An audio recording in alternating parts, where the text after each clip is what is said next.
Hi, I'm Eric Kurland from 3D Space, the Center for Stereoscopic Photography, Art, Cinema, and Education. We're the Museum of 3D in Los Angeles. And I want to thank the Niles S&A Silent Film Museum for inviting me to give this presentation today. I want to talk to you a little about the history of 3D in the 20th century and one of my favorite 3D viewers, the Viewmaster. Now, I'm sure a lot of you grew up with Viewmaster toys. And in fact, this is my original Viewmaster from my childhood in the 1970s. But the history of the Viewmaster actually goes all the way back to the 1930s, when a German immigrant named William Gruber designed a new version of what had been a really popular form of entertainment in the Victorian period, the stereoscope. He sold his idea to the Sawyer's Company of Portland, Oregon, and at the 1939 World's Fair in New York, they introduced the Viewmaster. This is a Model A 1939 model Viewmaster. You can see it actually opens up like a clamshell and the reel goes inside. The really cool thing is the reels from 1939 are the exact same size and shape as the reels today. So you can actually go get a new Viewmaster viewer and you can take an 80-year-old reel, pop it in, and the Kodachrome pictures look like they were just taken yesterday. Now, when the Viewmaster was first introduced, it wasn't actually intended to be a kid's toy. It was actually used for tourism. It allowed people to see things and visit places all around the world. And it wasn't until after World War II that they really started marketing it for kids. This is the 1950s version of the Viewmaster. This is the Model C, introduced after World War II and was very popular. You can see it actually has the slot in the top where the reel goes. So it's a much more familiar design. And at this point, the Sawyer's Company created their own in-house art department. And you may remember from your childhood seeing reels that had diorama scenes with sculpted figures, like the ones here in the display cases around me. These figures are from cartoon reels of the 1950s, 60s, and 70s. These were sculpted by an artist named Joe Liptak. But the first artist who worked at Sawyer's was a woman named Florence Thomas. And I want to show you a few of the holiday-themed reels that Florence Thomas designed. Here you can see Florence Thomas in the art studio at Sawyer's in Portland, Oregon. This gives you a good idea of the scale of the dioramas that she created.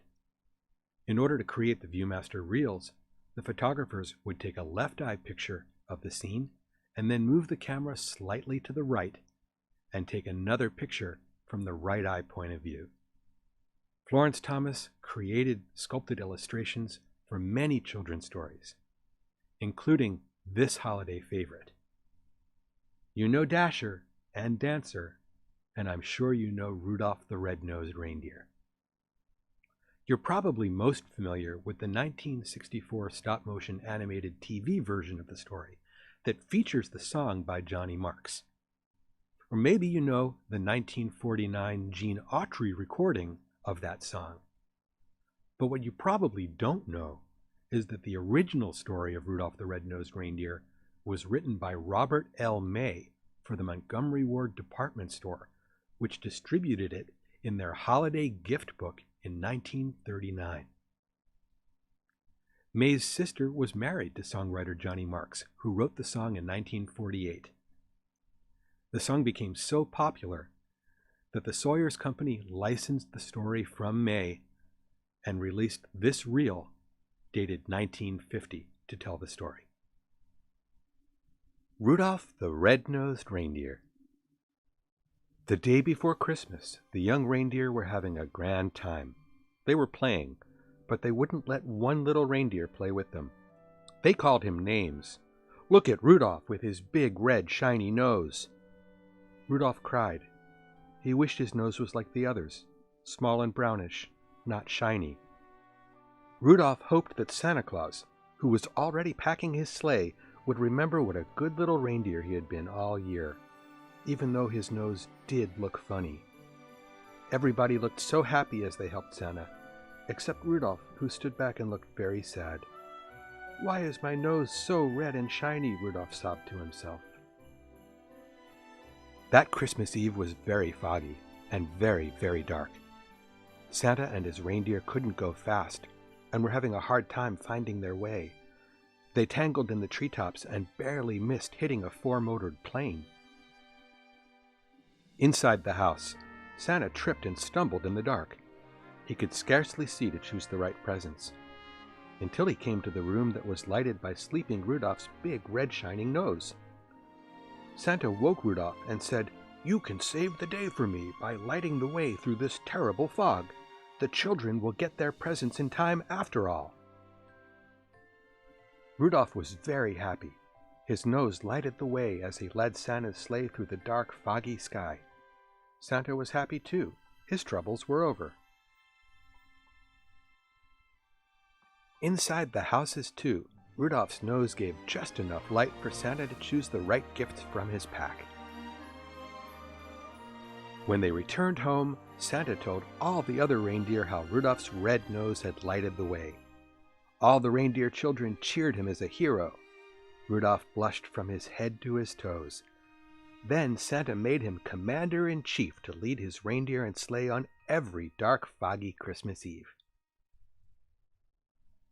In 1955, Sawyer's revisited the Rudolph the Red-Nosed Reindeer story and released this 3-reel set, taking the original reel that they'd created and adding 2 more stories that you've probably never heard before. Rudolph and J. Batty, the Brilliant Bear. One Christmas, Santa Claus gave Rudolph the Red-Nosed Reindeer and Grover Groundhog a new job as detectives. "Every night, most of our entire day's production of candy canes disappears," Santa told them. About midnight, Rudolph and Grover heard a deep voice inside the candy storeroom saying, "Ha, I sure love peppermint canes." Grover opened the door quickly, and there in the glow of Rudolph's nose was J. Batty Bear. "He's getting away!" cried Rudolph, as J. Batty bounded out the door and past them. "Lend me your horns, Rudolph," Grover said. "My horns?" Rudolph exclaimed. "What for?" "Look, with a rubber band and a handful of beans and—" Stretching the rubber band around Rudolph's horns, Grover made a fine slingshot. Ping, ping! They pelted the runaway bear with jelly beans. "Yipes!" he yelled, and dropped every cane. Still smarting from the jelly bean bombardment, J. Batty Bear paced up and down in his cave, muttering, "That Rudolph thinks he's pretty smart, but I know how I'll fix him." In his shop, J. Batty started working feverishly. There was a determined scowl on his face as glass tubing, wires, batteries all grew into an odd device. Then a few days before Christmas, he knocked on Santa's door. He had a big box in his hands and a very wise look on his face. "I've come on business, Santa," J. Batty said. "Business that will put a certain red-nosed reindeer out of business." He unpacked the box, wrapped red tubing around himself, and attached a control box. "Now watch," he said, and flicked a switch. Suddenly he was floating and glowing like a Christmas candle. Santa scratched his head and said, "It is spectacular, and it just may make Rudolph out of date." Rudolph dropped his head and gulped. "That's all right, Santa. Whatever is best for the team." On Christmas Eve, Santa's sleigh was loaded so heavily with the many toys he had made that the reindeer couldn't budget. And to top it all, J. Batty Bear's neon outfit wouldn't work. J. Batty Bear cried, "Boo-hoo! I wanted to be bigger and better and more popular than Rudolph."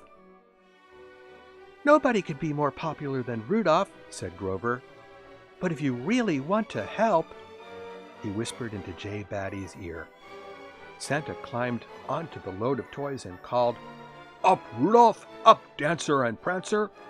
But the sleigh didn't move an inch. "I'll help, Santa," said J. Batty. "I'll push."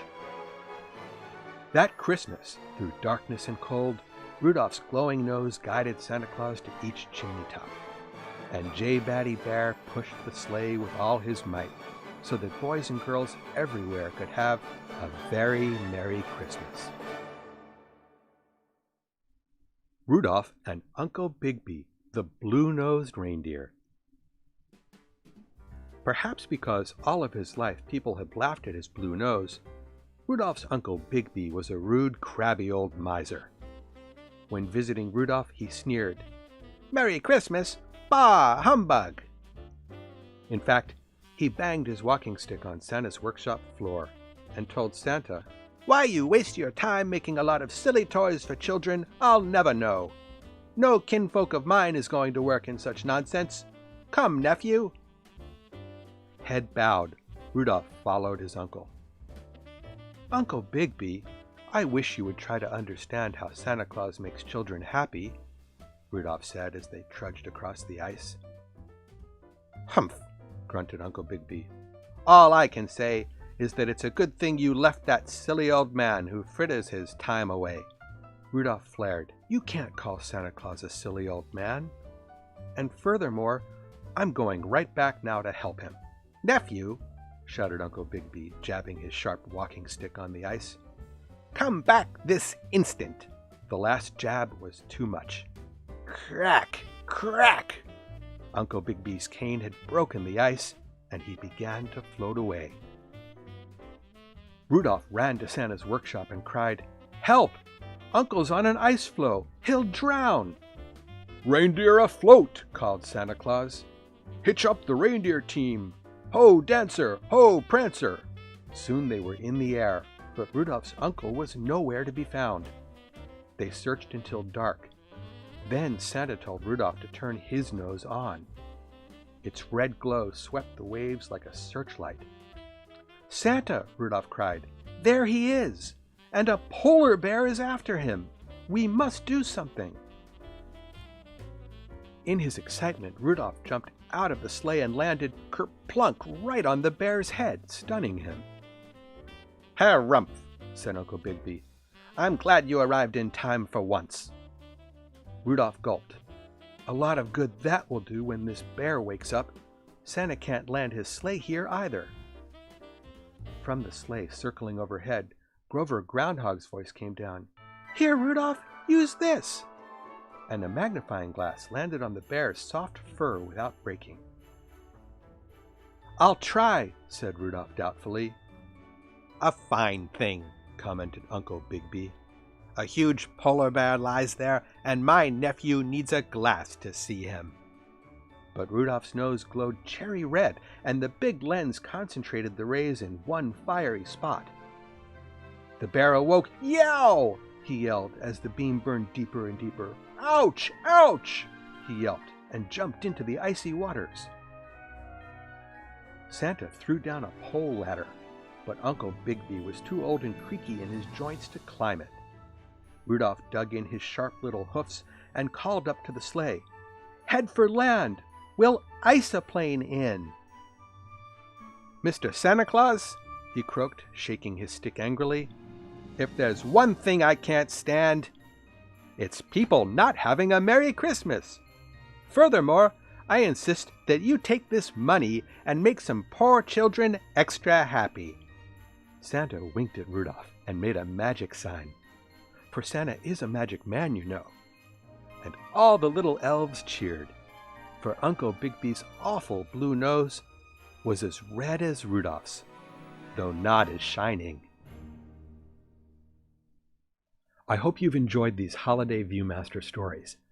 If you'd like to learn more about the history of 3D or our 3D museum, you can visit our website at 3dspace.org. That's 3-DSpace.org, where you can sign up for our mailing list and our Patreon and learn about all of the upcoming 3D events we have going on throughout the year. Once again, I want to thank the Niles Museum for inviting me to be here today. And before I go, I have one last Viewmaster story that I'd like to share with you. It's another holiday story that I'm sure you know, featuring artwork by Florence Thomas. The Night Before Christmas by Clement, Seymour. 'Twas the night before Christmas, when all through the house not a creature was stirring, not even a mouse. The stockings were hung by the chimney with care, in hopes that St. Nicholas soon would be there. The children were nestled all snug in their beds, while visions of sugar plums danced in their heads. And Mamma in her kerchief, and I in my cap, had just settled our brains for a long winter's nap. When out on the lawn there arose such a clatter, I sprang from my bed to see what was the matter. Away to the window I flew like a flash, tore open the shutters, and threw up the sash. The moon on the breast of the new-fallen snow gave a luster of midday to objects below, when what to my wondering eyes should appear but a miniature sleigh and 8 tiny reindeer. With a little old driver so lively and quick, I knew in a moment it must be St. Nick. More rapid than eagles the coursers they came, and he whistled and shouted and called them by name. "Now Dasher, now Dancer, now Prancer and Vixen, on Comet, on Cupid, on Donner and Blitzen. To the top of the porch, to the top of the wall, now dash away, dash away, dash away all!" As dry leaves that before the wild hurricane fly, when they meet with an obstacle mount to the sky, so up to the housetop his coursers they flew, with a sleigh full of toys and St. Nicholas too. And then, in a twinkling, I heard on the roof the prancing and pawing of each little hoof. As I drew in my head and was turning around, down the chimney St. Nicholas came with a bound. He was dressed all in fur from his head to his foot, and his clothes were all tarnished with ashes and soot. A bundle of toys he had flung on his back, and he looked like a peddler just opening his pack. His eyes, how they twinkled, his dimples, how merry. His cheeks were like roses, his nose like a cherry. His droll little mouth was drawn up like a bow, and the beard on his chin was as white as the snow. The stump of a pipe he held tight in his teeth, and the smoke, it encircled his head like a wreath. He had a broad face and a round little belly that shook when he laughed, like a bowl full of jelly. He was chubby and plump, a right jolly old elf, and I laughed when I saw him, in spite of myself.